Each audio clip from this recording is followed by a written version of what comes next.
Hello, Pilgrim friends and family. Welcome to another summer reading session with Mrs. Conniff. Today I'm going to read a story called The Pink Cat. This is the third of 3 stories I've been reading about women's right to vote and women equality for women and solidarity for women. The story is called The Pink Hat, written and illustrated by Andrew Joyner, published in 2017 by Schwartz and Wade Books of New York. I knitted this pink hat, and I've knitted many pink hats that have been in women's marches around the country and even other countries that I've given to friends and family.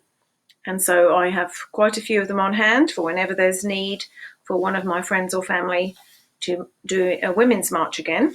And they're ready to go. Here is our title page, The Pink Hat, where all good knitted hats begin in a knitting basket. First, there wasn't a hat.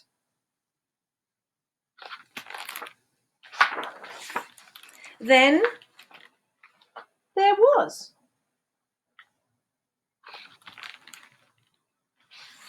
It was a pink hat, a cozy pink hat. That is until, see who's peeking through the door? A cat grabbed the hat. It was a fun hat, a fun pink hat. That is until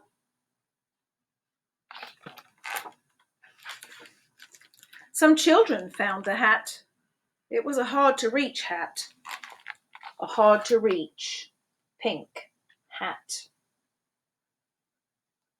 The way they're climbing that tree doesn't look too safe, but remember it's a story. So we allow things to happen in stories. That is until a baby caught the hat.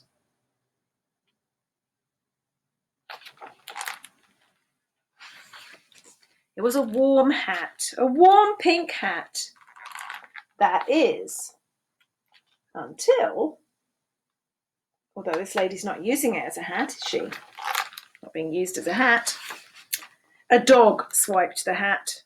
It was a speedy hat, a speedy pink hat.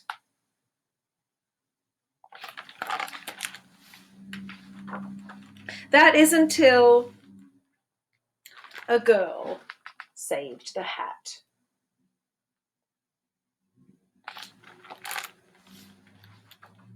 And took it home.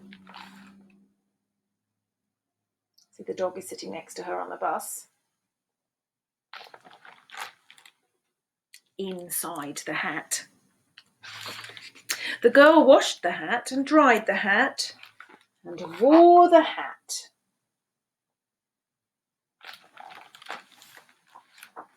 She wore it again and again and again. She's given the hat lots of different uses, hasn't she? Not just a hat, it's quite a useful thing. That is until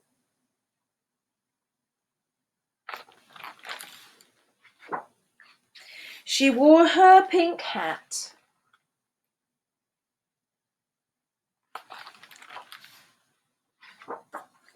and everyone else wore one too. I'll read some of the signs here. Think pink, hear our voice, girl power. Women's rights are human rights, love and hope. We the people, the future is feminist. You notice up in the window there's the lady who knitted the original pink hat. And if you look carefully in the stroller, there is a little sign of scribbles expressing that little person's view. All different men and women vote, and women in the marches. And here's a little bit of back matter, just a paragraph that we'll read about when people first wore these pink hats. On January 21st, 2017, an estimated 5 million women, men and children marched in 82 countries on all 7 continents. The event was called the Women's March, and it was one of the largest political demonstrations in history. This joyous and peaceful protest united people and communities behind one simple message: women's rights are human rights. Andrew Joyner is an Australian author and illustrator whose work has been published in more than 25 countries. He has illustrated numerous picture books, including The Terrible Plop by Ursula Dubosarski and The Baby Swap by Jan Ormerod, and has created his own chapter book series about Boris, an adventurous warthog. The Pink Hat is his authorial picture book debut. Andrew lives with his family in South Australia and has called himself a feminist ever since studying women writers of the 19th century as an undergraduate. Visit him on the web at andrewjoyner.com.au for Australia. Okay, so I read the 3 books today that you can find on YouTube that all had something to do with women's rights to vote or women's rights for equality and marching, and I hope you enjoyed 1 or 2 or all 3 of them, and that you're enjoying summer break with the occasional story time if you are feeling that you're missing my voice. Hope you're having a good day. In my pink hat are saying goodbye.